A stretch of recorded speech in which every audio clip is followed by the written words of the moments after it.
Hello everyone. So welcome to this video. So in this video we will going to cover about what is authorization server. So basically our primary focus will be on Spring Boot authorization server. So recently we see Spring Boot authorization servers has published some update.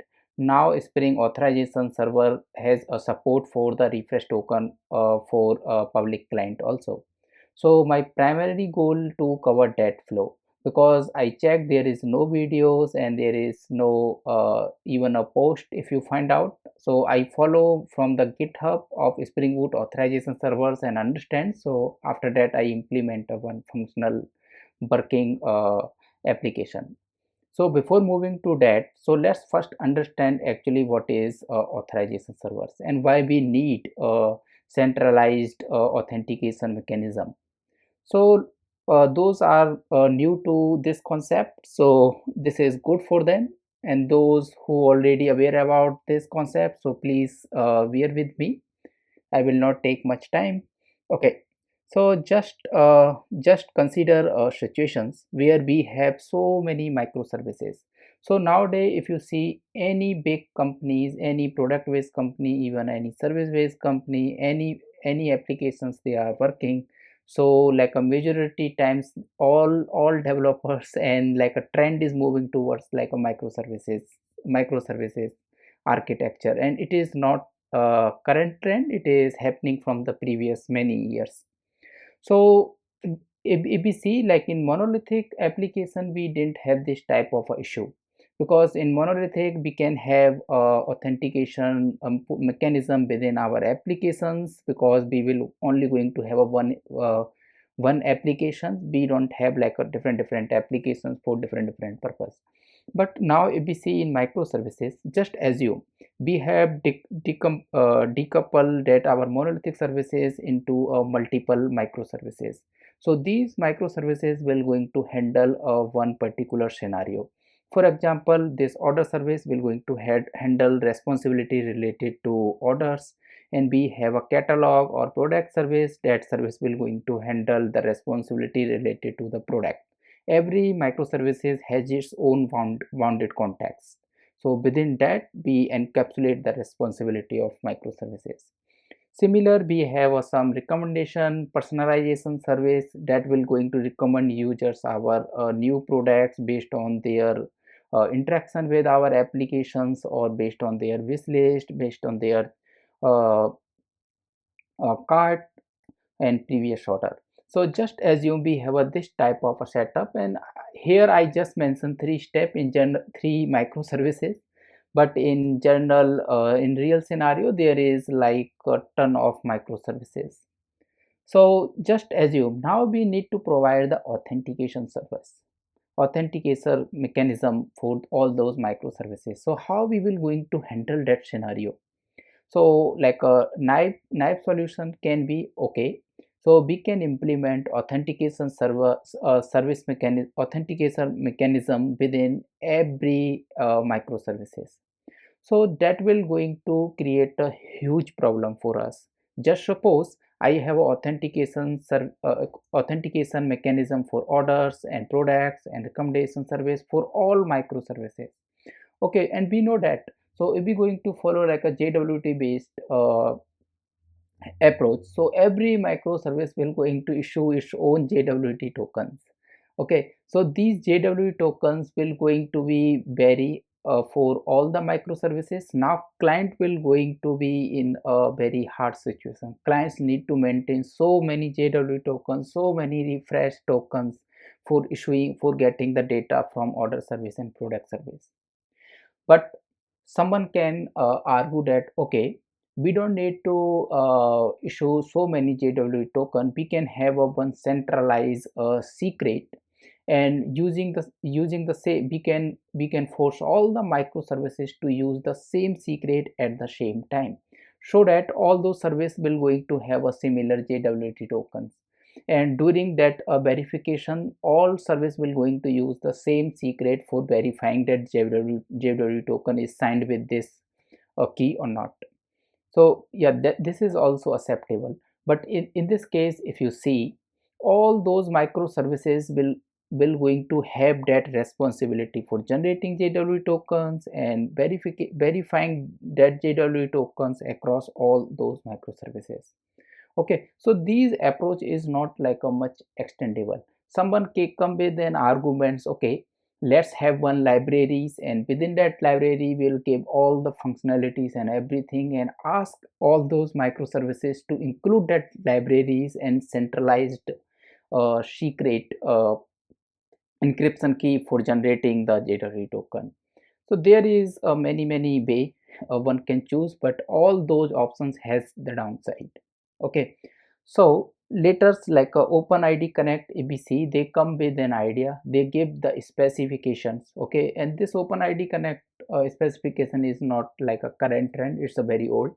So they gave all the specifications. So what is the best way of handling? So I really encourage you to, you can go to the OpenID Connect specification and you can read about that.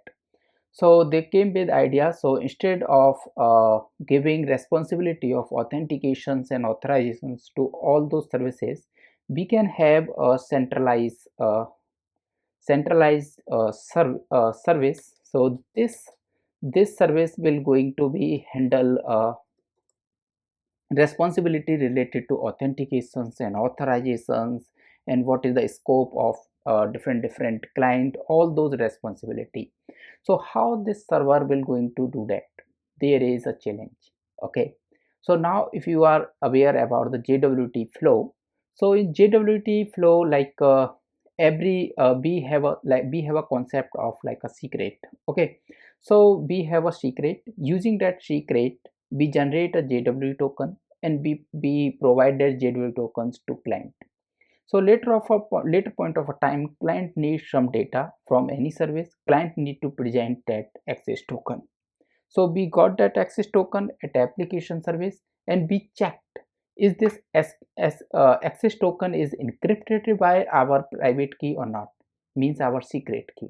If it is encrypted by our secret key, then it's a valid access token and we can trust the client and serve the data. But here there is a problem. How we will going to share that JW secret key to our services? So just think about that. So for example, so if I for example just assume, so this is our key. Okay, so this is our key, secret key. With this secret key we will going to encrypt JW token, and we give this JW tokens to this client. So now client got the JW token, and now client need the data from order service. So client will going to pass this JW tokens to order service. So order service now got this secret, sorry, no, not secret, this JW tokens, and now order service need this secret key also for validating, is this JWT token we can trust this access tokens or not. So for verifying this thing, so order service need this secret key, but this secret key is not within order service. Actually this secret key is owned by OAuth server, authorization server. How we will going to handle this situation? For handling this situation, there is another concept of cryptography. So we can have a private key and we can have a public key. The similar type of a setup which we used with our git. When we interact with a repository, we generate a private key and public key using a RSA algorithm. Nowadays we are not using RSA. So we put our public key inside a repository. So for example, if we are using GitLab or if we are using GitHub, we are supposed to add our public key in our GitLab or GitHub. So during when we're going to push to that remote repository, at that time our public key will going to be used for the authentication. So similar type of a concept now we will going to use. So OAuth server will going to have two keys, private key and public key. So now just assume this clients need a authentication server, authentication token. So OS server will going to provide a access token. So this client got the access token. So now this client will going to use that access tokens for getting the resource from order service. So this client present the access token to order service. So now order service need to validate, can we trust this access token or not. So now order service need a key. So OAuth will going to publicly available expose this public key. So OAuth server will going to have a one endpoint, just assume slash get key, some type of a endpoint. So order service will going to hit that endpoint and going to download this public key. So now this public key will going to be downloaded by all the microservices like this. So now our all microservices has this public key. So whenever these microservices will receive the access token, they will going to validate this public key. And in cryptography, if we see in this type of a mechanism, it is guaranteed. If any data is encrypted via the private key, that data only decrypted by the public key of the same set. It cannot be decrypted by other key. So basically, or inside order service, if we able to verify with this public key, it means that data is encrypted by the public private key of this set. So we can trust that request and we can serve that request. So this is the basic flow of authorization server. So here I have just hide all the complexities and everything. This is like a 1000 feet of view. So we are just seeing top of, yeah, this is the flow. So I hope it's clear for you. So now let's move to the next point. So what type of a flow we have? Flow, what does it mean by flow? So if you see here, so we receive the token and we present that token. This is not that much simple. So this flow will going to have some complexity and we will going to have a different type of flow of four different of scenario. So for example, if this client is a public facing client, so for example you can just assume like a YouTube, Facebooks and any front end application. So that front end application need a different type of a mechanism for the authentication, because that front end application cannot store secret and secret data and for these things, right? And but if we see on the backend side, if this product service need to communicate with order service, so for between these two service need a different type of authentication mechanism, service to service. And if these service owned by within the same, we can argue that even we don't need authentication mechanism to communicate within the service uh, across the service, because these all we can have these all services in one network, and that network will not going to expose to the outside of the world, and within that network all services can talk to each other freely. Okay, that is totally fine. So generally, like most of the product based companies and most of the trend, if you see this type of a thing is happening, like we have a one coordinate clusters, within that clusters like services can talk to each other within one network. So generally we don't expose those networks to the outside, we have a gateway for that. So just put that thing aside, just assume we need, maybe within our organization we don't need, but like if we have partner, if we have some partner, that partner is interested in our data, so partner will going to get our data. So basically idea is that if backend service will going to communicate with the backend service, so at that time we need a different type of authorization flow. So I hope it's clear for you. There is other type flow or also exist, and even we can have our custom flow also. So first is authorization code flow. So authorization code flow is being used by the public clients. So what does it mean by public clients? So basically like a MVC application, we can say that, because those applications securely store the client credentials. So those applications can use authorization code flow. But if we have applications which does not have functionality to store the client credentials securely, so in that case we can use authorization code plus PKCE Flow. And if we need a authorization mechanism within a service, like a backend service wants to communicate another backend service, so we can use the client credential flow. So I hope this flow is clear to you. We will going to cover only these three flows. Okay, so now let's move to the next point. So here, so we will going to cover first this authorization code plus PKCE flow. This is the main. After that, every other flow will going to be very simple, and you don't even you don't need to watch my video for this. You will able to do that independently. Okay, so let's start with this authorization code plus PKCE flow. So what is it actually? So just assume this is a user, this is a timeline graph, this is the user, this is our client application. You can assume like a YouTube, Facebook, something, and this is OAuth server, and this is our resource server. Resource servers means like order service, product, catalog, all those services. And this is our OAuth server. Here we have seen this OAuth server. So now let's see how this communication will going to be happen for this authorization code plus PKCE flow. So user will going to come to client application, and user will going to click on the login button. So once user click on the login button, the first work this client application will going to do, generate some kind of a code. You can say that this code is like a pair of a two code. So we call first pair as the code challenge and second pair as the code verifier. So code challenge can be verified with code verifier. Okay, so we will going to generate two code, and we will going to use this public library.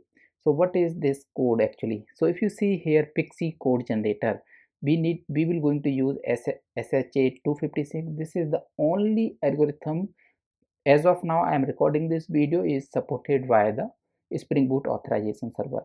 So here you need to click on this. So if you see here, so this is code verifier and this is code challenge, and this is the algorithm we have used like a method. So we need this information. So this information will going to be generated by the front end client. So we have code challenge and we have code verifier. This code challenge can be verified by using this code verifier. So now let's move. So these pair will going to be generated by the client, and after generating this thing, our client will going to make the request to this endpoint /authorize. So this endpoint is being exposed by authorization server. So client will going to make request to this authorized server. So when we going to make this request, what data we will going to send to authorization server? So let's see. So now if you see at this point, client will going to give some data to the authorization server. We will going to give code challenge. So what is code challenge? Basically this key we will going to present to the authorization server, and along with this we will going to give code challenge method. So basically this we have used this algorithm because we need to tell to the authorization server we have generated code challenge by using this algorithm.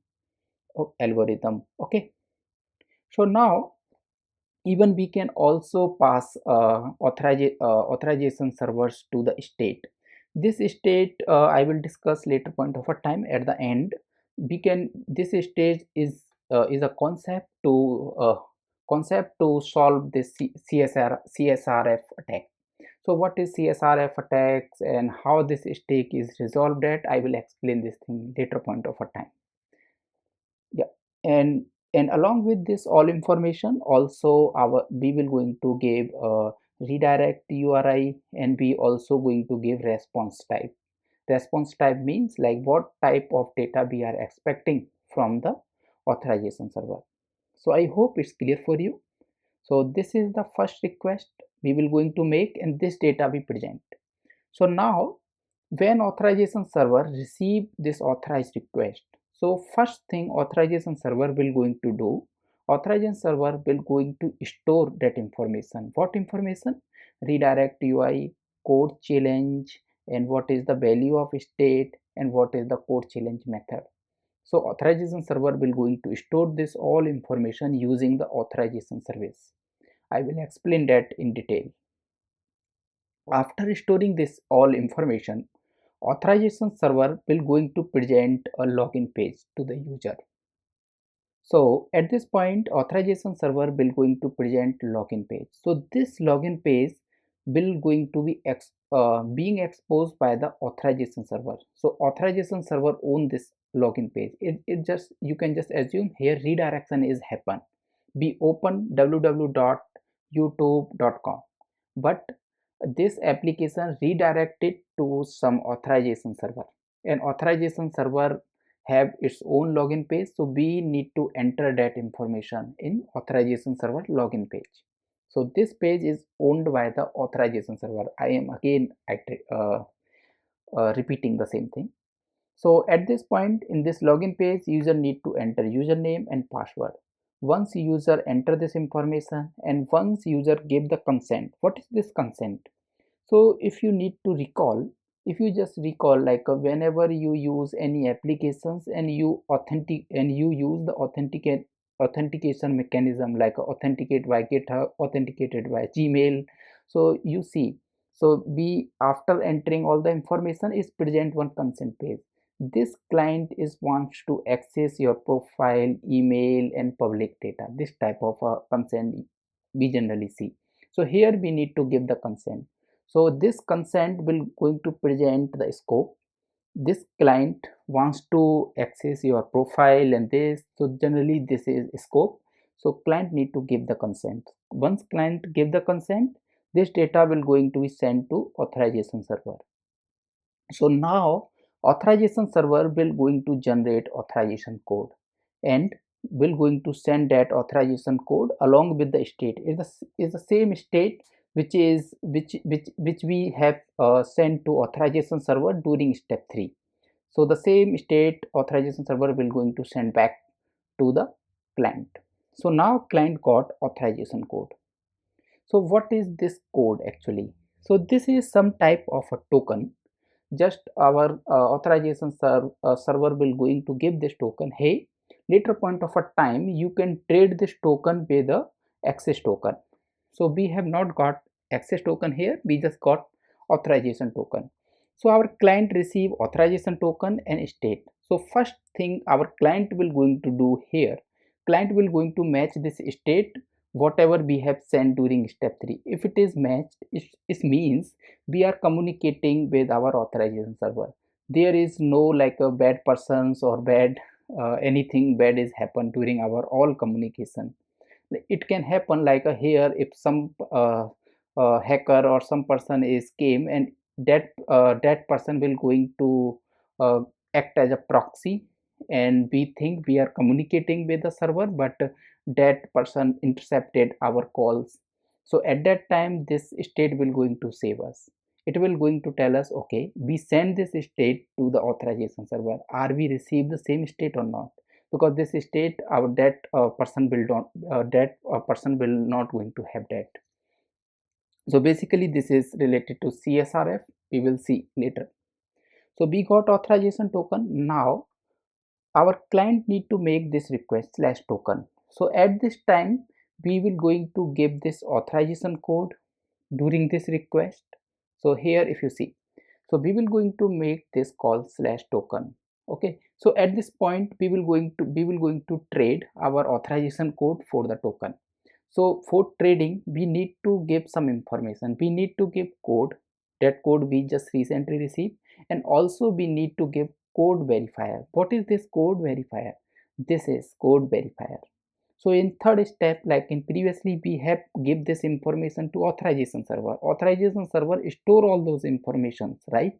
And now when we going to trade that authorization code for the access token, at that time we need to give this verifier, because authorization server also need to ensure, is it the same person who gave me this code challenge, and now that person wants to trade this authorization code for the access token, I am communicating with the same person or not? This this is very crucial, like for authentication server to ensure. That's why we have this authorization step. Okay, so now let's move. So at this point, our client will going to give code verifier and also grant type. This is grant type is the flow which I have recently just explained. These are type of flow. What type of flow we are following? So this flow is this authorization code. So we will going to send this information, and sorry, this point. We will going to send this informations to the authorization server. So here. So first thing our authorization server will going to do, first thing our authorization server will going to validate this authorization code, sorry, uh, code challenge. So in third request we send code challenge, now we send code verifier. So authorization server will going to verify this code challenge with this code verifier using the same algorithm. It is, if it is verified correctly, it means the person who gave us code challenge, it is the same person who is asking for the access token, so we can trust this person. And at this point time also authorization server will going to validate redirect URI. Redirect URI should match at the registration, at the time of registration of our client we need to give redirect URI, so it should match at this point. So if everything goes well, after that our authorization server will going to give us access token, ID token, refresh token based totally based upon the grant type. So we receive here access token, and after that we can present this access tokens to our resource server. So in our case, our resource server can be order service, products service, or any type of service. So this service will going to receive this access token, and this service has access on the public key. So using that public key, this resource server will going to be validate, is it valid access token. If it is validated successfully, this resource server will going to give the data, and now we can communicate with resource service by using our access token. So I hope this flow is little bit clear. I am not assuming it's like 100% clear in your mind, but let's move to another playground. So this is very good playground. So whatever I have explained here, we will going to see that in happening. So now let's move to this PKCE flow. So before moving to PKCE flow, you need to do few things. So I already register, so it's very simple. You just need to click that here, create a client, and that client will going to give you this information. So you need to save this information. So let's open a new tab. So I need login and password. This is just a random password generated by OAuth website, just for to understanding the flow. So now let's click on PKCE flow. So we will going to see this flow. So this is the first step. Okay, so create code verifier and code challenge. Okay, let's click on this. This is code verifier and this is our code challenge. So this code challenge, and along with code challenge method, we will going to give this information to our server. So let's continue. So now if you see this authorization request, it is the same request I have explained here, this third request, third step. So if you see, this is the information we are sending. Response type is code. Basically here we are saying we are expecting a authorization code from the server. Later point of a time we will going to trade this code with for the access token. We need to give client ID. We need to tell this request is coming from this client. We need to give redirect URI. When everything is goes well, on this URL our authorization server will going to give us the token, authorization token. This is the scope. This is the same scope. During consent, authorization server will going to say, hey, this client wants to access this scope, basically. So this is the state, just to avoid a CSRF attack. And this is the code challenge. This is the same code challenge we have generated. So basically this thing. Okay, here we have generated this code challenge, this thing. So we pass this code challenge and code challenge method. So this request we will going to make. So this is our third step. Okay, so once this request is received by authorization server will going to store all this information. I will show you this in Spring Boot authorization server. So let's make this request. So here we need to enter username and password. So if you see, we have redirected to this endpoint. Okay, so this page is owned by our server, not our client. So basically on behalf of a client, authorization server is doing all these things. So if you see, this is our fifth step, redirected to the login page. So at this step we need to enter username and password. So let's enter. This is username and this is password. So let's log in. So this is our consent page. So here basically it is saying, hey, this is the client would like to access your photos, means like your scope, because every scope has some area, like if this scope is defined, then this information can be accessed, this type of a thing, right? So this client wants to access this scope. Let's approve. After we gave the approval, so this is sixth step in our flow. So here at this point, now our authorization servers need to create authorization code and send back to the client. So now let's see this. Our authorization server generated this code. So here if you see, this is how we can see, but this thing is basically uh, uh, give to the given to the client through this query params like this. So on the same redirect URI, authorization server will going to redirect along with this query params. Okay, so here we got authorization code and here we got state. So now we need to match. It is the same state which we have sent in previous step. If it is match, it means we are communicated our authorization server. No one has hijack our request in between that communication.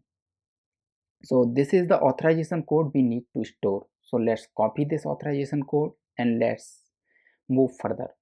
So this is the point where we need to trade this authorization server for the uh, access token. So basically this is the request 6. So during this 6 request, if you recall, I told you we need to send here authorization code. Okay, and we need to send a code verifier, because this code verifier will going to be used to validate code challenge which we have sent in previous step. So with this verification, authorization server will going to have a trust. Yes, this is the same client who have entered username and password in our login page. We are continuously talking with the same client. No one has hijacked our communication. Okay, and this is the code which we receive and we will going to send. This is the redirect URI. This is the same redirect URI which we have provided during client registration, and this client secret we don't need to pass in PKCE Flow. So just ignore this. And grant type is authorization code. Okay, this flow is authorization code. When we pass a code verifier and code challenge, then we call this authorization code as a authorization code plus PKCE. If we don't pass code verifier and code challenge, then we need to pass client secret. So it is like we can pass client secret, then we don't need to pass code challenge code verifier. If we want to pass code challenge code verifier, then we don't need to pass client secret, because client secret can be stored securely only on the backend service, not on the client side. So client side we need PKCE Flow. So everything is good, let's go. So our server will going to validate our code challenge using code verifiers and also going to validate code.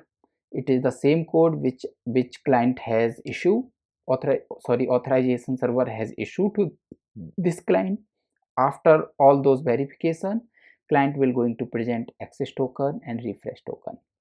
So this is the flow. I hope now it's clear for you. Like now you will able to imagine, yeah, this is type of flow we need. So let's move for the implementation. Now we need to implement this whole thing using Spring Boot authorization server. Now let's understand Spring Boot security architecture. So if you are familiar with Spring Boot 6, 5, then everything will going to be look very familiar to you. If you are not familiar, then bear with me. I will try to explain everything in very simple way. So let's start. So our flow will going to start from these filters. So what is these filters? So these filters is type of a once per request filter. So it will going to execute only one time for every request, means like per request. Okay. So uh, for implementing OAuth specification, so Spring come up with a multi filters. So for example, this is OAuth 2 token endpoint filter. So this filter will going to be executed some logics when we going to issue this slash token request. So there is another authentication filter, OAuth 2 authorization endpoint filters. This filter will going to be executed when we going to make this slash authorize request. During this request, we expect authorization token from the authorization server. In a similar way, we have OAuth 2 client authentication servers filters. Sorry. So these are the filter which will going to act as the entry point for our Spring Boot framework. So now these filter will going to receive the request. So once we receive the request, after that we have a concept of authentication converter. The responsibility of this authentication converter to prepare the authentication object.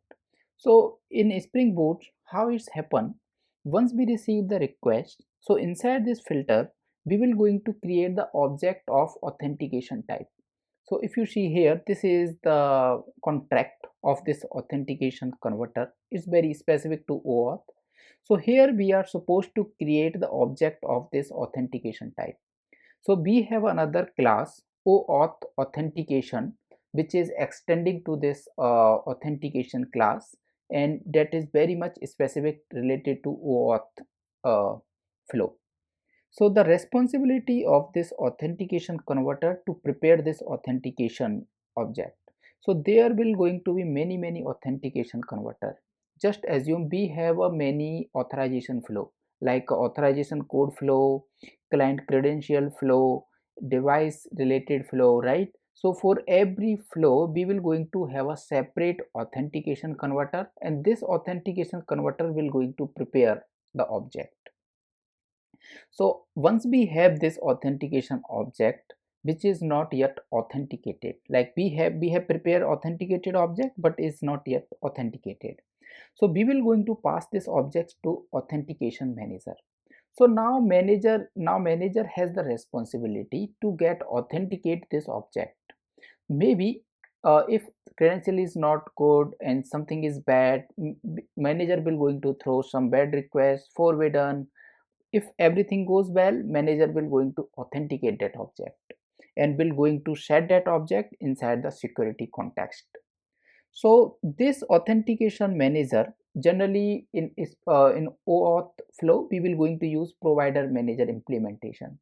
So this authentication manager will going to use different type of a provider. So we will going to have a n number of a providers. I will show you all these provider. Okay, let's see. So here if you see, so let's start from this flow. So now if you see, this is the filter. Okay, so this is the function which will going to be execute. So here we are matching this request matcher. So in a similar way, if you see this token endpoint filter which uh, I show you here like this. So let's see in code also. So this filter will going to execute some logic whenever we going to issue request for this endpoint, because here if you see they are matching. So when it's matched, it will going to execute some logic, right? In a similar way, let's move to this client authentication filter, this middle one. Okay, so in this request, if you see, if it is belong to if request belong to this filter, right? If it is past this end matcher, After that, if you see, we have a authentication converter, this step.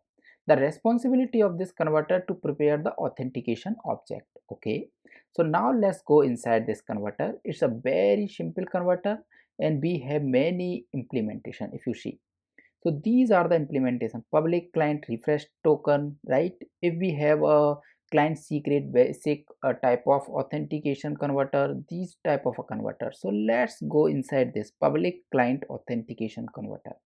So if you see inside this converter, first this converter is checking is it request belongs to this converter or not. How it's checking? So inside we go inside this, it's just checking is this request has code verifier not equals to null. And if we see inside this, it is checking is it grant type is authorization code, we will going to send grant type. Okay, so it's just checking it is belong to this, and does it has scope or not.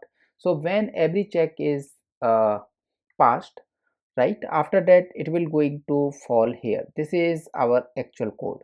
It will going to extract the data, right? If we are sending from query parameter, it will going to extract from query parameter. And for token request, we will going to send in forum, so it will going to extract from the forum parameters, and it will going to prepare authentication object. So this is the object it will going to prepare, and it will going to say this authentication method dot none. What is the meaning of none? So authentication method none means like it we will this flow supposed to be corresponding to be the public client. When we have a public client, that client does not have a functionality to store secret securely. So this method will going to be executed that flow. Basically, indirectly, if I told you authorization code plus PKCE. So this is the object we will going to prepare, and this is the data we will going to share in this. Okay, so now let's move. So now our authentication convert got executed and we got the authentication. So if you see this converter, this is the converter, and here we are passing this set of type of a converter, this. Okay, and later point of a time we will going to make our own converter also. So these are the converter we have passed, and here we are calling this, and only all those converter, only one request will going to be match this request and will going to provide this authentication request. After receiving this authentication request, we will going to invoke this authentication manager. This authentication manager will going to have this authentication object, and now this authentication object will going to be authenticated or filled. So let's go inside this. It's very simple contract. So if you see here, this is the provide manager generally we used. By default this will going to be used. So here if you see, this provider manager will going to use authentication provider. Don't worry if code is so confusing to you, because we will going to implement. Okay, so here we are just understanding what type of a component we have. So now we are talking about this authentication manager. So inside this authentication manager, we will going to have set of providers. Okay, so now let's see. So if you see here, this is provider. We are fetching all the providers, and this provider will going to be we will going to call this provider. If just suppose we have a provider and corresponding converter. If converter created the object, and corresponding provider will have the responsibility to authenticate that object. It's a one-to-one mapping. Okay, so inside the provider we will going to pass this authenticate. Okay, so now let's see this provider. Yeah, so if you see here, we have this set of a provider, so many provider, right? So if we see here this. Okay, so this is a code authentication provider. So once we receive this authentication object, this object will going to be created by the authentication converter. And how we decided, now we need to call this provider, because we have a one function also support. Okay, we will going to invoke this function. If this function return true, it means we can call this provider. Okay, and this is how authentication manager is deciding. So now if you see, it is calling this function support. It just checking, is this object type, is this object belong to this class? If it is matched, then invoke the provider. And for related to OAuth, we have a very much specific class. So every authentication manager, right? So okay, let's move here. So this is every converter will going to give the object of this class only. Okay, this class is extending authentication. In general spring flow, we provide the object of this authentication directly, and but in this flow, not this, like let's move inside here. Yeah, in general flow we use to provide the object of this interface authentication, but for the OAuth we have specific class this, which is extending the same authentication. So whenever we will going to have authentication object of type this class, it means this flow is related to OAuth. So let's trigger OAuth providers. Okay, and one out of all the among all the provider, one provider will going to support this authentication. So just suppose this authentication is this provider is got executed. So first this provider will going to typecast this authentication to this OAuth. Okay, and after typecasting, this will going to extract all the information related to the client. This is authorization server. Using this servers, we will going to store like code challenge, code method, redirect URI, what was the authorized URI, this type of information. So it will going to extract all those information, and here we will going to have the flow. We will see this thing later. So now you got the point. We have multiple provider. Out of among all those provider, one provider will going to authenticate that object. So these provider will also going to use this OAuth 2 token generators. So this has a responsibility related to generating the token. We have a many implementation: refresh token generator, access token generator, ID token generator. We have a authorization server. This service has a responsibility to deal with the authorization code, code challenge method, this type of information. We will going to see the contract. So when we currently we will going to use in memory, later point of a time we will going to use JDBC database. Actually at that time we will see everything, what data we are storing as part of these services. We have a consent service. This consent service will going to store, okay, this user is given the consent for this scope to this client, this type of information. Okay, and these all services will be used by these provider will going to authenticate that object and will going to send back to the manager. Now manager has authenticated that objects. Now manager, in case of a success, it will going to call this on success handler, means like authenticate successfully authenticated. In case of failure, it will going to call this on failure handler. I hope this flow is very much clear to you. So I am again going to reiterate. So filter is the entry point. After that, converter will going to create authenticate object. Manager will going to authenticate that object, and after that we will going to set that object inside the security context. Later point of a time, within that request execution on servlet, we can ask this object anywhere. I hope it's clear for you. The next now we will going to implement our own authorization servers. I explain these all components because when we going to implement, everything will going to be relate in your mind. Okay, this is, we know what is the responsibility of these components and all these things. Okay, let's move to implementation now. Okay, let's start with the coding part. So first we will going to create a simple flow. So basically we will going to use the default configuration. So default configuration for the authorization code plus PKCE will not going to give the refresh token. This is the latest change, refresh token one. You will not found any blog or any video till now. You just need to spend some time on understanding GitHub code base of Spring Security. Then you will get to know that how to implement that. I already did the same thing, so I will going to share. So first let's start the simple authorization code plus PKCE. So let's create the application. So you can just name this anything. Okay, you need to select 21. I will going to use 21. If you want to use 22, you can free to do that. So let's include Spring Web, and also we need OAuth 2 authorization server. This is all we need, and after that you can generate and open the code in your IntelliJ. I already did the same things. I will going to open directly. So inside OAuth, let's create a new package, name it config. Inside the config, we will going to create a security. Actually, I don't need to do these things, but let's do that.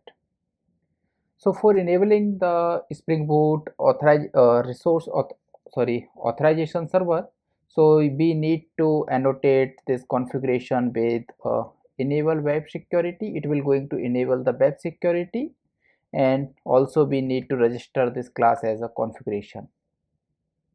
So inside this class, first we need to create a few beans. So first bean we need to create for the security filter chain. So first we need to apply the basic security to the HTTP, and after that we need to define the strategy in case of exception. We need to redirect to login page, and also we need to enable the OIDC or default configuration. So I will explain to you what is it. So let's create a class function. It will going to return a security filter chain and name this as a authorization server security chain. It will going to receive a HTTP security we need. Okay, so now here, so let's create, first we need to create the configurer. So what is actually configurer? So first we need to create the OAuth 2 authorization service server configuration configurer. So with that configurer, we will able to enable providers, managers, and those filters. All the bean will going to be created automatically. So I will show you how to do that. So let's create first configuration this dot apply on HTTP security. So if you see, so let's add this. Okay, so now if you see at this function, what this function is exactly doing. So on the HTTP, it will going to apply the end matchers and request matchers. So what is it actually? So if you see, when we going to start this authorization server, this authorization server will also going to expose some endpoint, user info endpoint, introspection endpoint, JWKS, when we want to fetch public keys and private key, public key only, not private key. So all those information will going to be exposed by the authorization server by using endpoints. So we need to expose these endpoints, and we need to apply some security. So this is the default configuration will going to be applied on our HTTP. So as part of this, till now our OAuth related filter chain and provider is not enabled yet. Only this will going to apply request matcher only. And after that, let's do one thing. Let's get configurer. So here we need to pass OAuth configurers dot class. Okay, so at this point, first things we need to do, let's enable OIDC. So what is this OIDC? So here we will going to use this with default. Okay, and this step will going to enable open ID connect 1.0. So with this line, it will going to enable OpenID Connect. So basically, it will going to create the bean for all the filters and provider that you can easily see. You just need to open this OIDC functions implementation. You need to go inside a get configurer and just see how we are creating this configurer. So let's go inside this function. And here you can see we have so many configurer, OAuth client authentication configurers, right? Likewise, we have many configurer, and this is OAuth 2 endpoint configurer. Let's go inside this class and let's see what is there. So if you see here, so this is the configurer we have created, and here we have everything like authentication, converters, and everything, and success, and error handler scenario also. So if you go inside this configurer, here you can see like these filters also, OAuth 2 authentication endpoint filter.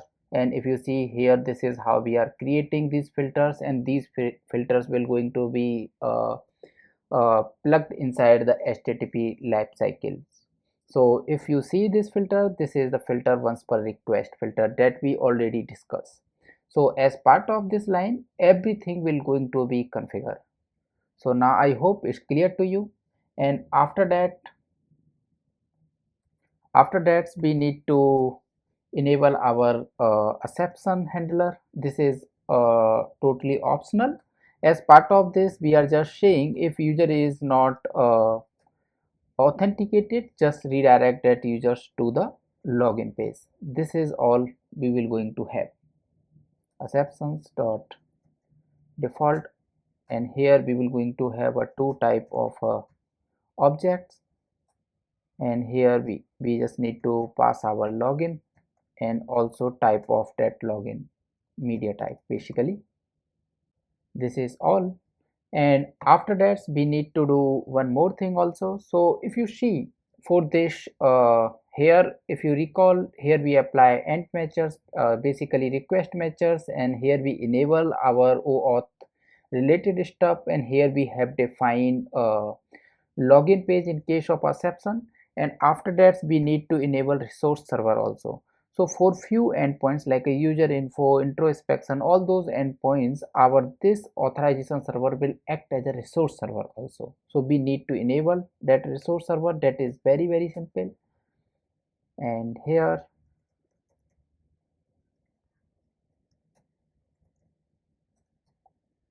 we will going to enable JWT. We just wants to users to use user info, all those endpoints, by providing the access point. So this is our strategy. And after that we can return this http.build. So this is the first steps we need to do. And now let's register this function as a bean, and you need to mark this as order 1. So as when our application will start, we want to create the bean of this. Okay, so it's like a defining the priority or precedence, right? And after that we need to define some more authorizations request matches related to the authorization server, not sorry resource server related to. So now let's define similar type of a function. So this will again going to return a security filter chain, and it will going to have a default security chain.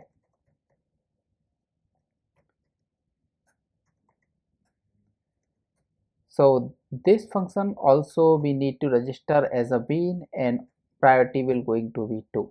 Basically I want to execute this function after this. So as part of this we will going to have HTTP, and we have enable OpenID connects, and we have register OAuth resource server also, and apply default uh, request matchers also. So here it will going to be very simple. When this server will going to act as a resource server, so at that time we want to authorize all the requests. So our authorization strategy will going to be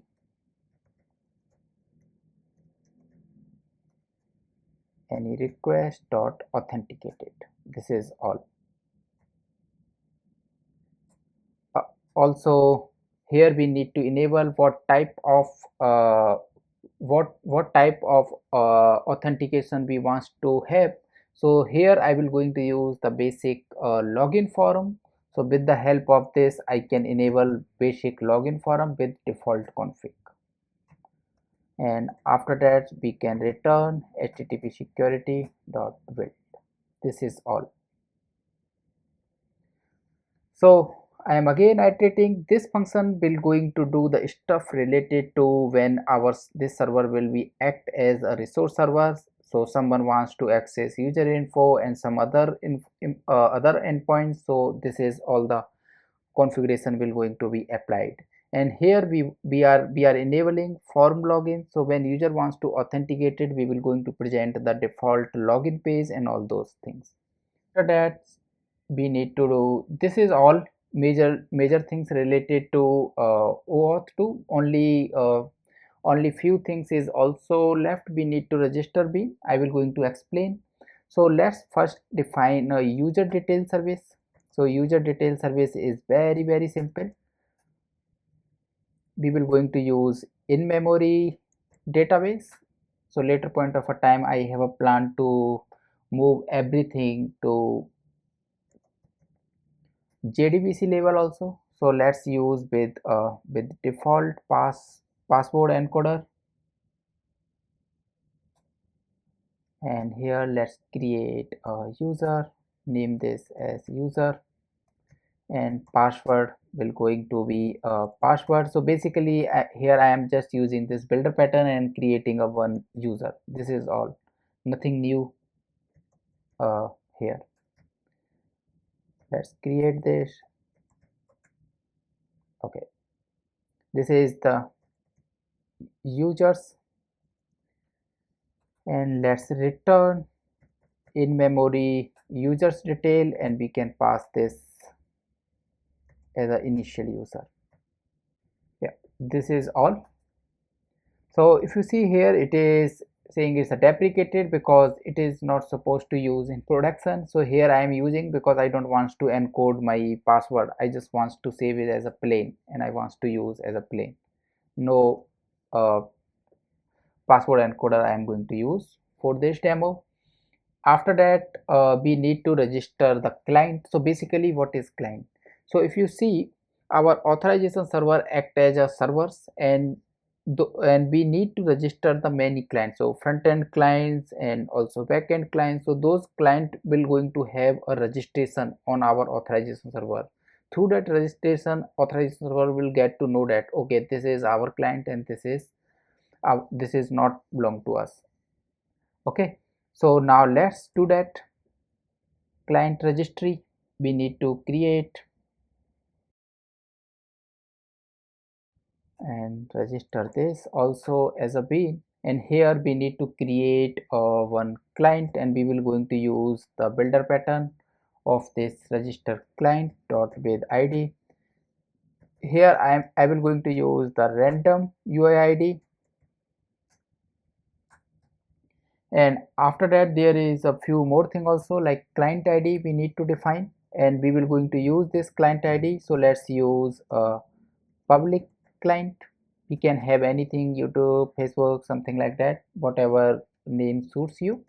And after that we need to define a client secret. I will going to use as a secret. Even I will not going to use secret also. For authorization code with PKCE we don't need secret. So here after that I need to define authentication method. So what is this authentication method? So authentication method will going to define your authorization flow, what type of authorization flow you will going to support. So here we have a authentication method like a secret, none. This is client secret basic, used for like a server to server authentication.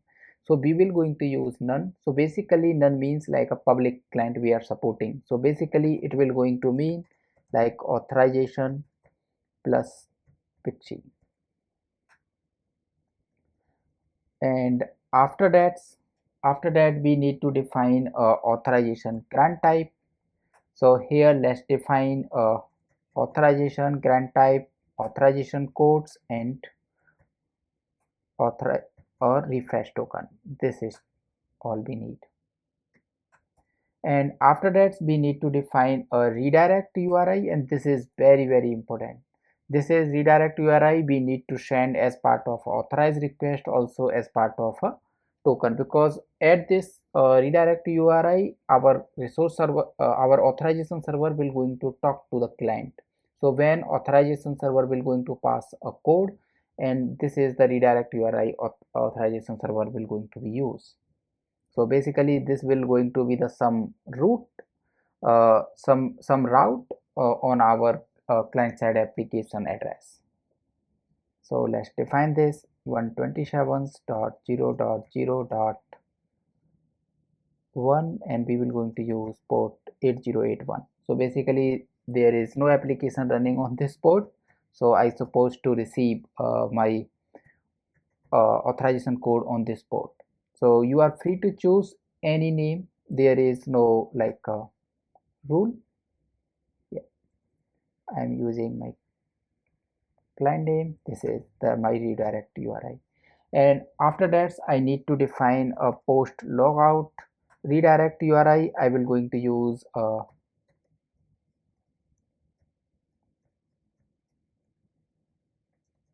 it is my application endpoint.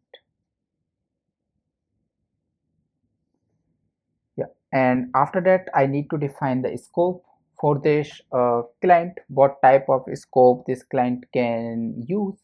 So scope is like if you see like authorities is define the scope for the users, what operation users can do, what authorities user have. In a similar way we have a scope. So basically here we are registering the client to authorization server. So authorization servers need to know what type of scope this client has, what type of operation, what type of information this client can access. So this is be with the help of scope we define the constraint for the client. So first we will going to use OpenID. This is like a defaults. When we have a converters, when we going to use token converter, at that time we will going to use these OpenIDs and other scopes also. And after that let's define profile. I'm just randomly adding, and one more. Yeah, this is all. And later point of a time I will going to define our own scope also, that I will tell you later. So after that we need to define a client setting. So let's define client settings dot builder. So here we can say like a require authorization consent true. If you when we will going to present the login page, at that time we know okay this application wants to access this scope, so at that time we need a consent from the user. So this is the step that will going to be ensure that thing for us. Let's call build, and it will going to return our register client object. So now let's use in memory. Later point of a time we will going to use JDBC here also. So this is we did our client registration. So this is the first clients we have created manually. Later point of a time we will expose one endpoint, through that we will going to ask the user to register the client. After this step we will going to have we also need to define if you recall we have I explained a concept private key and public key. So we need to define our keys also. So for this I will going to use the in-memory keys. We will at when our application will going to be start, at that time we will going to create these, but this is not the recommended way, because just need if we need to scale our application, so at that time every instance will going to have a different type of a key. So this is not the good. So later point of a time we will see when we're going to start our application how to feed from the outside to those keys. So let's define JWKS sources, and we need to register this as a win. And here I need to generate the RSA key. So for generating RSA key, let's define another function, and this function will going to return a key generate.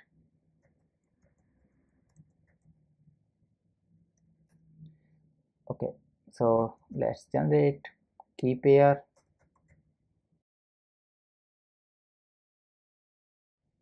So basically this is the key pair generators. With the by using this we can generate the key pair. Here we need to define the algorithm. What algorithm we will going to use? We will going to use RSA, and after that this key pair will going to have a one function, initialize. Here we need to initialize the size of our key. This is 2048 recommended way. We will going to use the same size, and after that we can call generate key pair. It will going to generate key, sorry, this is generate key pair, and this will going to be generate the key pair for us.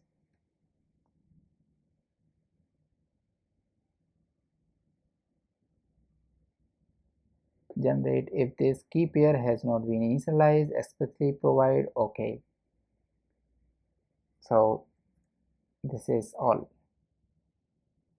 and here we will be, it will going to return a key pair. Let's assign this. That was really strange, like it's returning like a one, but I really encourage you to read this. So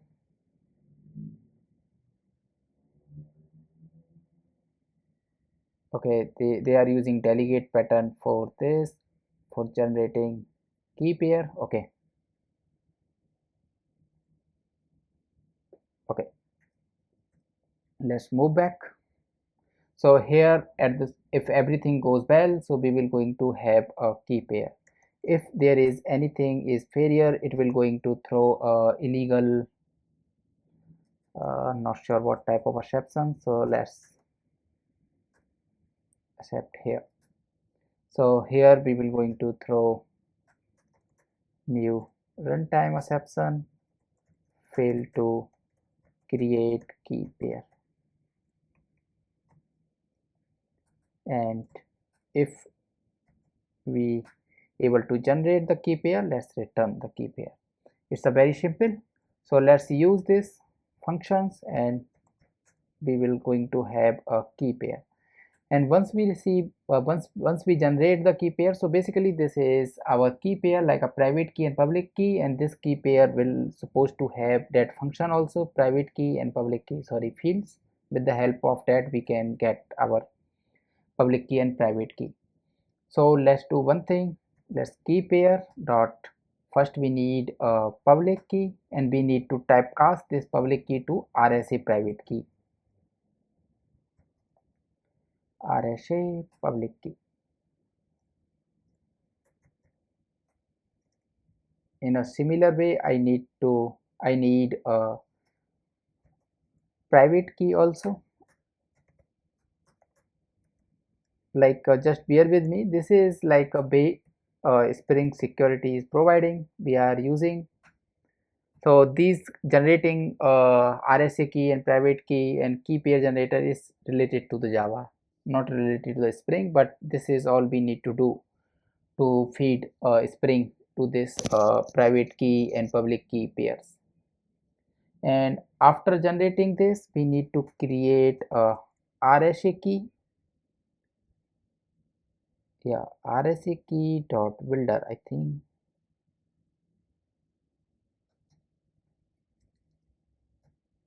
Yeah, RSA key dot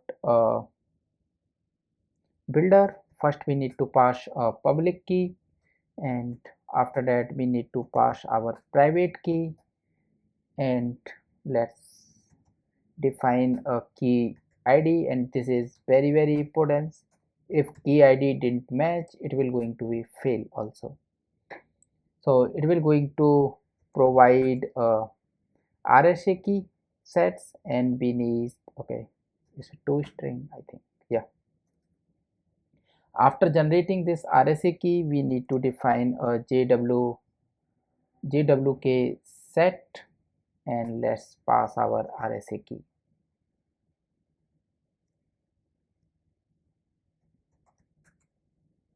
Okay, we got JWT set, and let's return this new JWK as source. Let's use immutable JWK source, and here we need to pass JWTK set. Okay, so at this step it will going to create the bean for JWK source, and then our token generator will going to generate access token, id token. At that time that token generator will going to use these sources. Okay, and this is just like we created private key and public key, and this is we just put those public key and private key inside you can just think as jwk source as like a box we put inside this box, and here we just we are just storing one, but in actual time we can have a multiple keys. So on client side we will going to store those key and we will going to distinguish with the help of key id. Yeah, this is all. And after that we need to define a bean for JWT decoder, because here if you see we are also using the same server as a resource servers for the few endpoints. So at that time we need a JWT decoder for decoding our access token. So let's define that.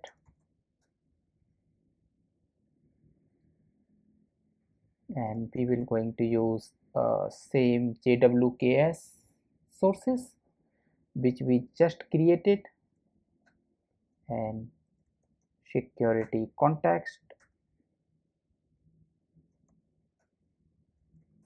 This is the same bean which here we have created. We are asking for the same bean because we need the same public key for decoding. So here I just need to return OAuth authorization server configurer. Already have this configurations.jwt, and here I need to pass our source. Inside this we have private key and public key. So when our server will going to act as a resource, so at that time our server will going to use these keys. Yeah, and now just assume I have not talked about any endpoints or anything, but when we going to start our server it will going to expose many endpoints by default. So how we can configure those endpoints, like a slash token for taking the token, slash authorization for us for taking the authorization code, user info, introspection, getting the public key. All those endpoints will going to be exposed by the authorization server. So we can configure all those endpoints according to our need. So there is this authorization server setting. So this is mandatory, we need to create the bean. So here I will going to use the default. Here I will not going to override any endpoints, but I will tell you how to override. So here I just created the bean. So if you see here, right, so see JWK set endpoints, okay, token endpoints. This is the token we will going to use for creating if you go inside, so see these, okay, not this token, okay, it will going to assign this, but we are using a default, so it will going to have these default authorization tokens. Okay, verification, yeah, this is the author tokens. Okay, I will going to use these all defaults uh, endpoints I will not going to use, but this is how you can override. It's highly configurable. And after that we need authorization server, but that is optional for now. Later point of a time I will going to use. I think this is all I need to do for basic. So now we have defined everything. So it will going to support for this client for where is our client. Okay, I call it this. So for this client we will going to support authorization code with PKCE. So let's run and see. It will not going to return any refresh token. For refresh token we need to do some custom providers for refresh providers and converter also. So let's start this and let's see.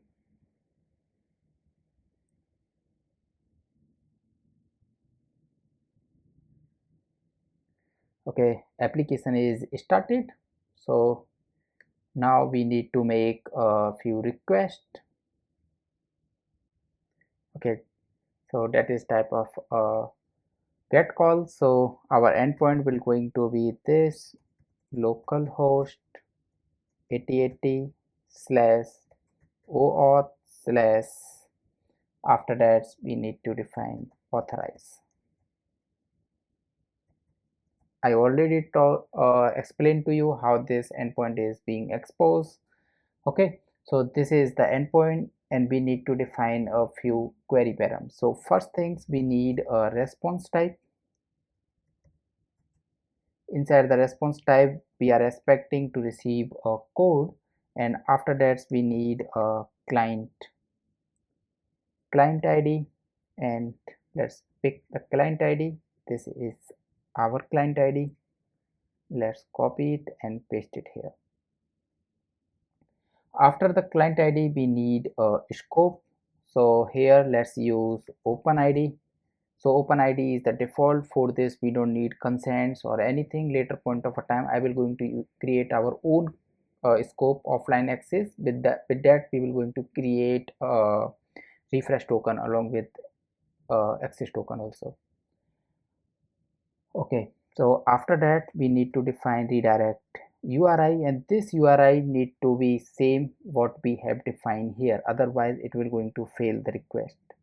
So let's copy it and paste it here. And after this redirect URI we need to define a code challenge, and I already told you how to generate this code challenge.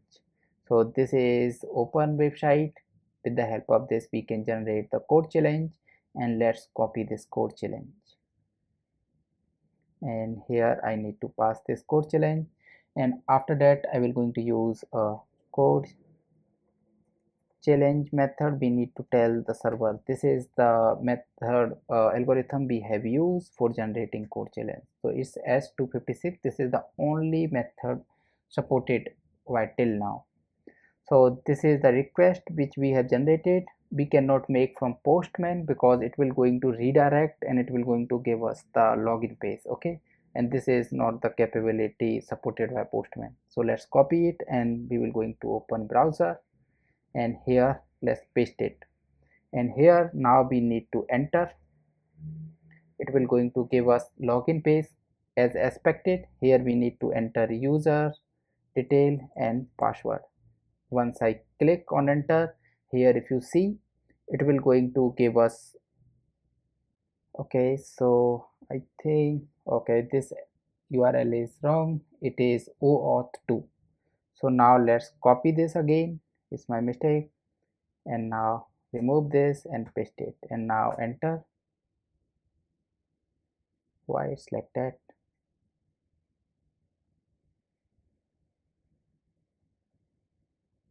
Oh, it's already gave us this code. So let's repeat it again. So I need to stop this server and let's restart so we can see complete flow.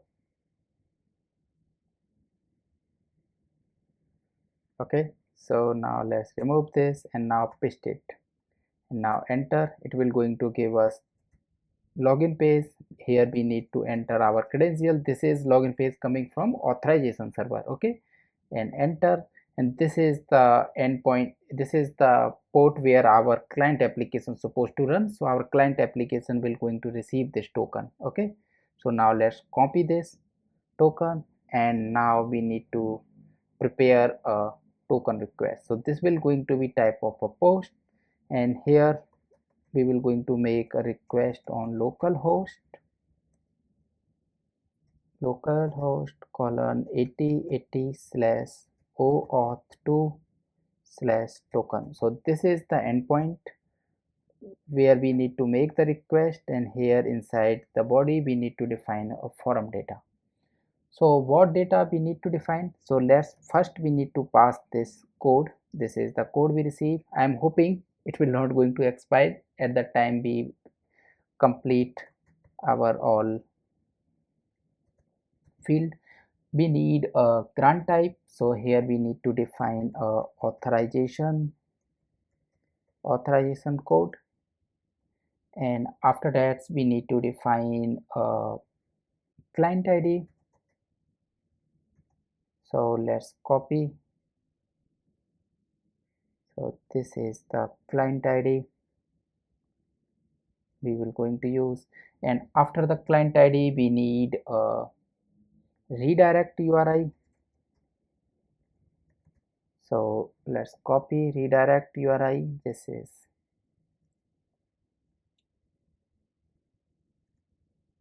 and please make sure all the fields should be exact same, otherwise request will going to be fail.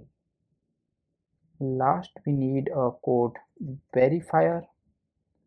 I hope spelling is correct. So let's copy our code verifier. This is the value, so let's copy it and paste it here. So now let's make this request. If everything goes well, we are supposed to receive access token. So this is all. So in previous videos I already made, this is all we have learned.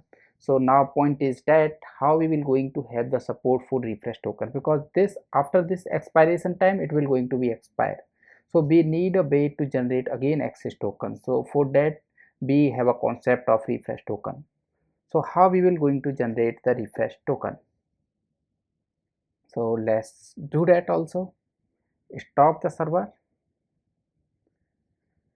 So for supporting the refresh tokens, we need to define few more config also.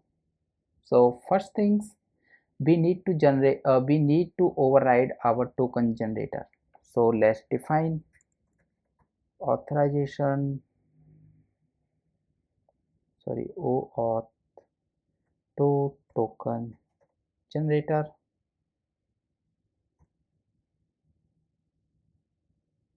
Yeah, so it's wildcard. So let's define token generator.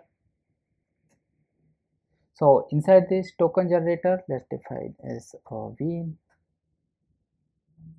So inside this token generator, I need to define a refresh token generator along with access token generator.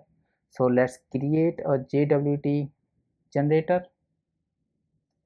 So by default, Spring also use the same JWT generator, and we will going to use JWKS sources. Okay. So we have created a JWT token generator. JWT token generators dot set JWT customizer. We will not going to use any customizer. So for that, let's define a customizer also. I think it's a optional step, but let's define that. OAuth, because we can use default one also. OAuth 2 token.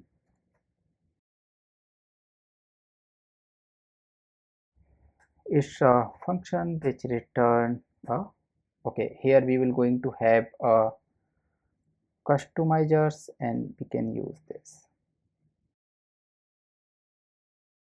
Okay, it's not that car, it need to be this.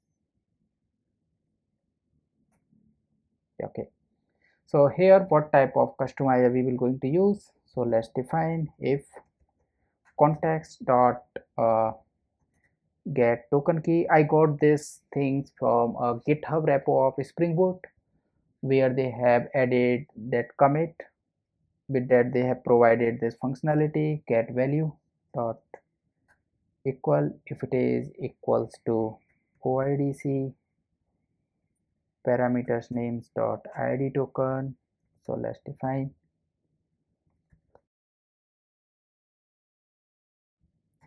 this. Get principal is like users ID. In our case is client ID, I think. No, it's user ID, or we will check.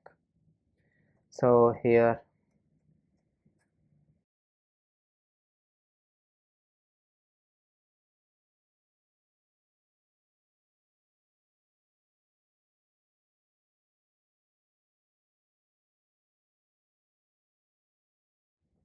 okay, this is all. And after here we are just assigning the authorities. We will going to see this is all like a optional, we don't need it, but let's define. So after that we need to define OAuth OAuth 2 token generator for OAuth refresh token. Yes. So one thing here, if I go inside this, it will going to have many token generator. So if we go inside this refresh token generator and when we call generate, this is the function it will going to be invoked. I need exactly same thing. Only thing I don't want to use this thing. This is all I don't need it, because I look into the code when it will going to be check for this. It is for public. In our case, it will going to for public and it will always going to return false. But we wants to return. So what I will going to do here, so let's copy this whole thing, copy this, and I will going to define here, and I will going to change the name custom. Okay, and use custom, yes. Okay, and this is the function, I don't need it, and this is the condition, I don't need it. So this is my custom token, so I will going to initialize this. This is all done. So now I have a refresh token. So during the filter, if you during the authentication provider, so our provider will going to use my authentication generator for generating a refresh token. So this is how we can use. Now we need to wrap this token inside the delegator, new delegate. Here first we need to pass gwt generator, it's a default one, and this is my refresh token. So basically if you see inside this, it is asking for generators. So I passed like a two generators here. So this is all I need to do. We have defined generator. I will going to show you step by step. So first we will only going to generate the token. So when we going to generate the token, it will not going to, we will not able to use that refresh token for access token. For that we need to create a provider, but I will show you step by step. So let's go here. Yeah, at this point, yes. So here I need to use this token generator, and I can use this token generator. Okay, this is how we can configure. Here we can configure everything: token generator, client authentication mechanism like provider, converter, all these things, authorization service, consent service, everything we can configure to configurer, or also we can create the bean. It's up to us what the way we want. But one more thing also, like I need to comment this out.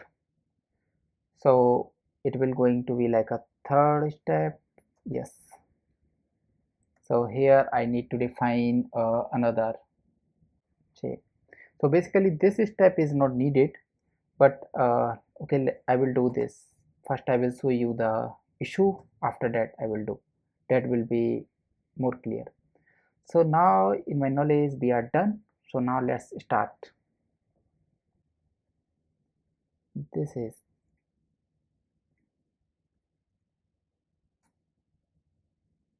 so here I receive this token.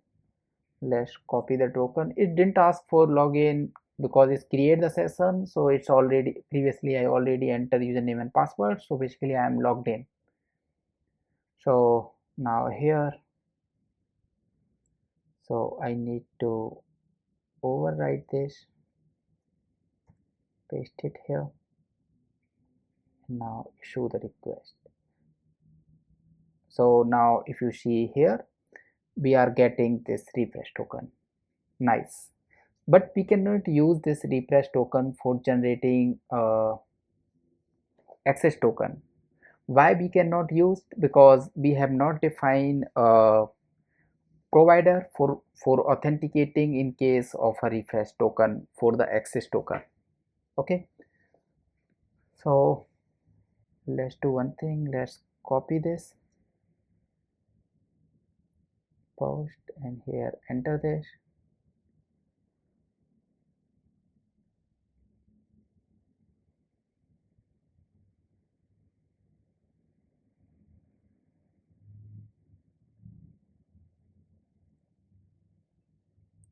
So here, like let's define this refresh token flow we want to use, redirect URI, we don't need code verifier and code, and here we need to pass a refresh token. Let's select this, and I will going to use this refresh token. Let's copy this refresh token and paste it here. So it's supposed to return me access token, but it will not going to be. Okay, so let's fix this thing. It's returning 200, but it is just returning a login page for login. So we need to configure providers and converter for making it work. So let's do one thing. Let's collapse this. So let's define a private static final. So it will going to be a public client refresh token converter. Not refresh token is a authentication. Sorry. So let's extend our OAuth to authentication. Yes, and here,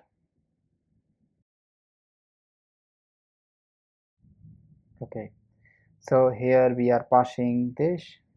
So basically we need a two constructor. So first we will going to have only client ID, not others,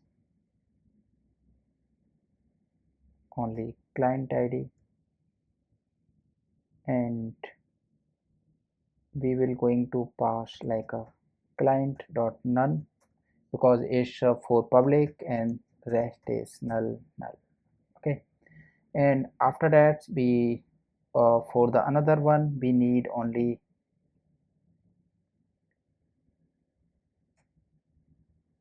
register client, and everything will going to be this client method null. Yeah, so here we created our authentication. So we will going to create this authentication inside our converter, and now we need to create the converter. So let's create the converter also.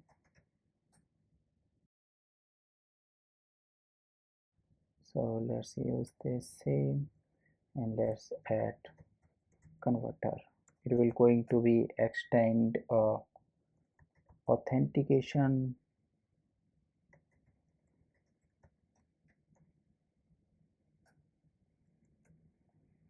Okay, and now we need to implement this convert function. So basically inside this convert function we need to check for the grant type first. So let's get the grant type, because we just only want to apply for this authorize when grant type will going to have a refresh token. For other we will not, we don't want to apply. Get,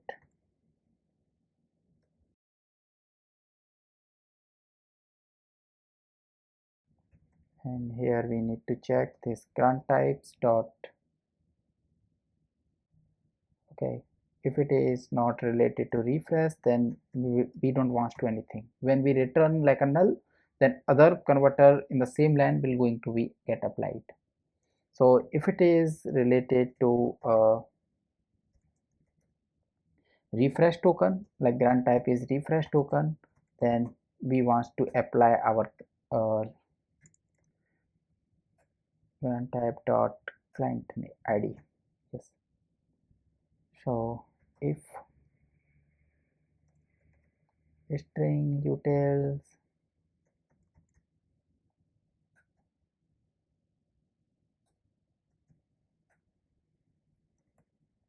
if it is null, like a user has not passed any client ID, then again return null, or we can throw exception also, but let's return the null. So here once everything is successful, we need to create the token of our authentication class we have created. Let's pass only client. So this is all.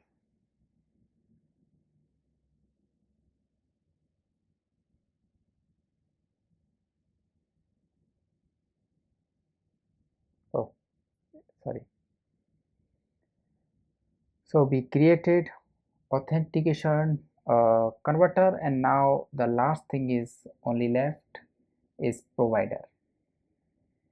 It will going to be little long, so please bear with me.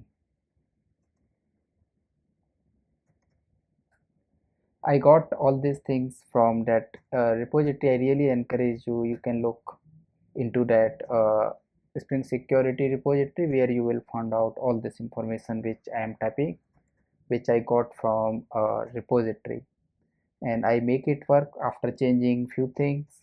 Just refresh provider, and we will going to implement authentication provider.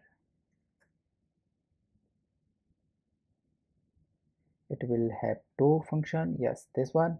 So in support, like when we want to apply our this provider, so if it is, if the is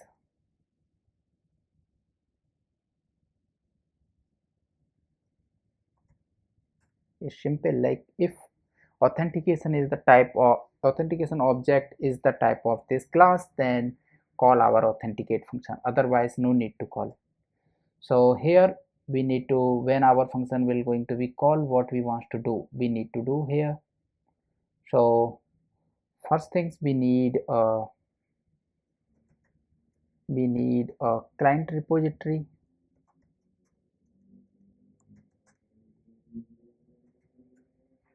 Sorry, register client repository.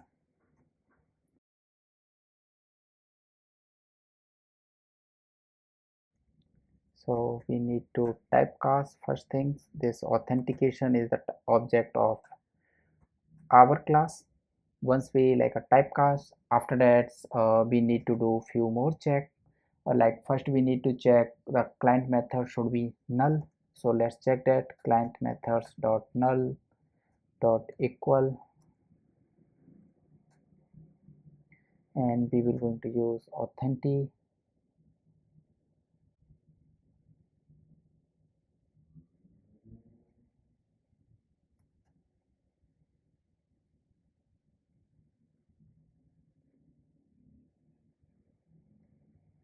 Yeah, so if it is not null, then we want to return null. It means like it is not, this request is for the refresh token for other code flow, not for the public one.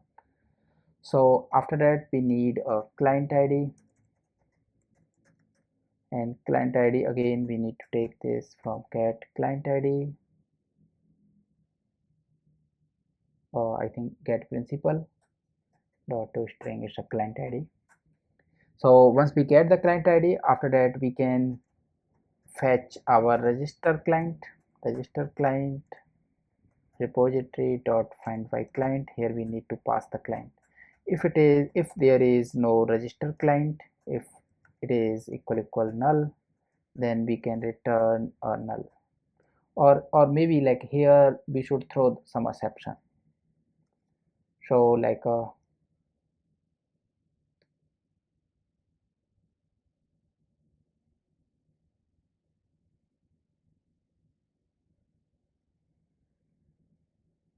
I can say like sorry, throw new,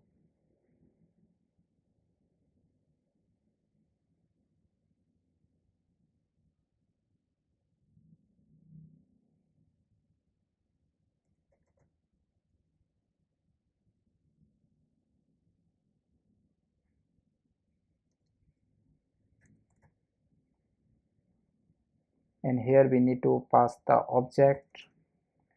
So type of this, so here I need to pass like a type of this error code dot invalid client, and here I can pass some message, and after that this okay, I just don't want to like client is not valid. Okay, you can have very good message, so I'm just leaving it for now. So after that we need to check like is our client support a refresh token code flow or not? Not so code flow, it's a grant type. So we can check like register clients dot uh, grant type, authorization grant types dot contains. So here we can check grant type,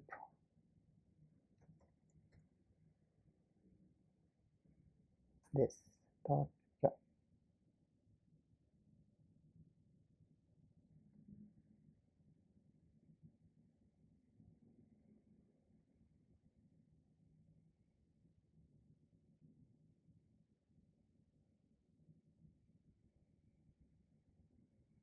I think not this dot get client, yeah, client authentication methods dot contain.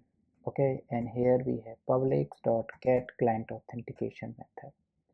So whatever, if it is not contain, then again we need to throw similar type of exception, but now it will going to be invalid method. Where is it?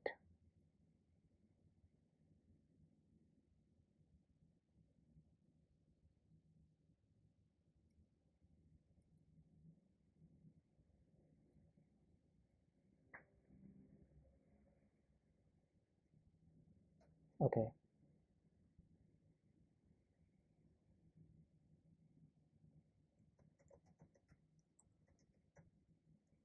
authentication method is not registered with client. Okay, if everything goes well, after that we just need to return public authentication, and here we need to pass registered client. Yeah, so this is all we need to do. I hope I did everything correctly, there is no issue.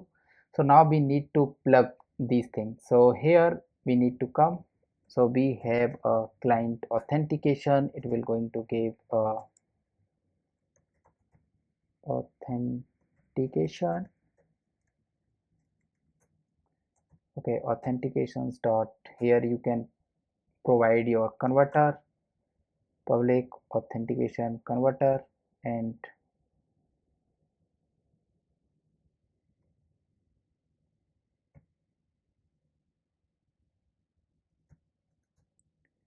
here I can also pass our provider, and this provider need a register client. So let's define register client also, and let's pass it here. So this is done. I think we did everything what we need. So now let's start the server.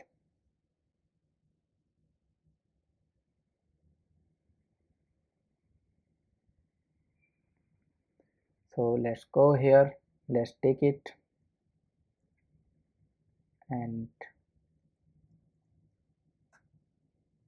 user and password, it will going to give me this code. Let's take this code, and here, where is this? Yeah, remove this and pass this and run this.